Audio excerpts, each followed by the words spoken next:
AP రాజకీయాలు మొత్తం కూడా వాలంటీర్ల చుట్టూనే తిరుగుతున్నాయి.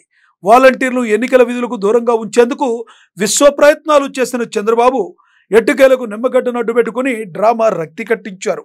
ఎన్నికలకే కాదు, కనీసం పెన్షన్లు ఇచ్చే విధులు కూడా నిర్వహించడానికి వీల్లేకుండా వాలంటీర్లను అడ్డుకున్నారు. దీంతో కడుపు మండిన వాలంటీర్లు రాజీనామాలు చేస్తున్నారు. అయితే రాజీనామా చేసిన వారంతా వైసీపీకి అనుకూలంగా ప్రచారం షురూ చేశారు. ఇప్పుడు కుప్పంలో టీడీపీ కోటలకు బీటలు పడుతున్నాయి. దీంతో చంద్రబాబు తన వేలుతో తనకన్నే పొడుచుకున్నట్లవుతుంది. ఇంతకీ చంద్రబాబు చేసిన తప్పేంటి? సైకిల్ పార్టీకి కంచుకోటలో కష్టాలు తప్పవా? ఏపీలో వాలంటీర్లపై రాజకీయ రచ్చ. కుప్పంలో వాలంటీర్ల మూకుమ్మడి రాజీనామా. వైసీపీకి అనుకూలంగా పనిచేసేందుకు సిద్ధమైన వాలంటీర్లు. చంద్రబాబుకి వ్యతిరేకంగా ప్రచారానికి సిద్ధమైన వాలంటీర్లు. వాలంటీర్లు పూర్తి స్థాయిలో రంగంలోకి దిగితే టీడీపీకి కష్టమే. ఏపీలో వాలంటీర్ల విషయంలో జరుగుతున్న రాజకీయ రచ్చ అంతా ఇంత కాదు. వాలంటీర్లు పెన్షన్ పంచకుండా ఈసీ ఆదేశాలు ఇవ్వడంతో దానికి కారణం టీడీపీ అంటూ వైసీపీ విమర్శలు మొదలుపెట్టింది. అదే సమయంలో పెన్షన్లు అందక కొందరు వృద్ధులు, దివ్యాంగులు ఇబ్బందులు పడ్డారు. కొందరు వృద్ధులు ప్రాణాలు కోల్పోయారు.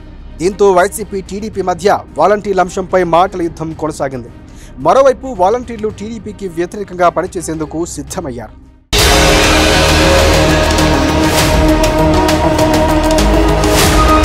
వాలంటీర్లుగా ఉంటూ ప్రభుత్వం కోసం పనిచేయడం సాధ్యం కాదు కాబట్టి కొందరు వాలంటీర్లు రాజీనామాలు చేస్తున్నారు. వైసీపీకి అనుకూలంగా ప్రచారం చేసేందుకు సిద్ధమవుతున్నారు. తాజాగా చంద్రబాబు నియోజకవర్గమైన కుప్పంలో కూడా వాలంటీర్లు రాజీనామా చేశారు. కుప్పం నియోజకవర్గంలోని 384 మంది వాలంటీర్లు ఒకేసారి రాజీనామా చేశారు. తమ రాజీనామా పత్రాలను ఎంపీడీఓకు వాలంటీర్లు అందజేశారు. అంతేకాదు రాబోయే ఎన్నికల్లో సీఎంగా జగన్మోహన్ రెడ్డిని, కుప్పం ఎమ్మెల్యేగా భరత్ను గెలిపిస్తామని రాజీనామా చేసిన వాలంటీర్లు వెల్లడించారు. దీంతో వీళ్ళంతా వైసీపీకి అనుకూలంగా చంద్రబాబుకు వ్యతిరేకంగా ప్రచారాన్ని మొదలు పెడితే రాజకీయంగా చంద్రబాబుకు కొంత ఇబ్బంది తప్పదు.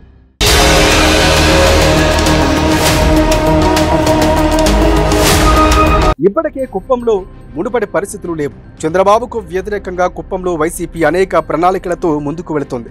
చంద్రబాబును ఓడించడమే లక్ష్యంగా పనిచేస్తోంది. చంద్రబాబు విజయం సాధించినా మునుపటి మెజార్టీ కష్టమే అని అంటున్నారు. ఇలాంటి పరిస్థితుల్లో రాజీనామా చేసిన వాళ్ళంతా చంద్రబాబుకు వ్యతిరేకంగా ప్రచారానికి దిగితే ఆ ఎఫెక్టు గట్టిగానే ఉంటుంది.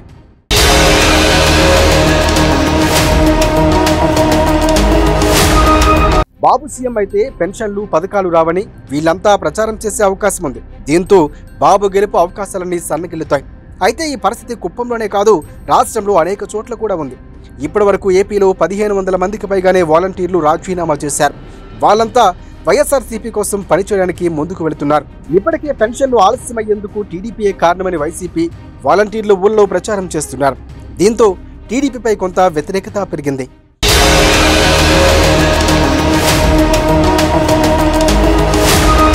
మూలిగే నక్క మీద తాటిపండు పడినట్లుగా ఇప్పుడు వాలంటీర్లు పూర్తి స్థాయిలో రంగంలోకి దిగుతుండడంతో పరిస్థితులు ఎలా మారుతాయో చూడాలి. మరి రాబోయే ఎన్నికల్లో వాలంటీర్ల ప్రభావం ఎంతవరకు ఉంటుందో చూడాలి.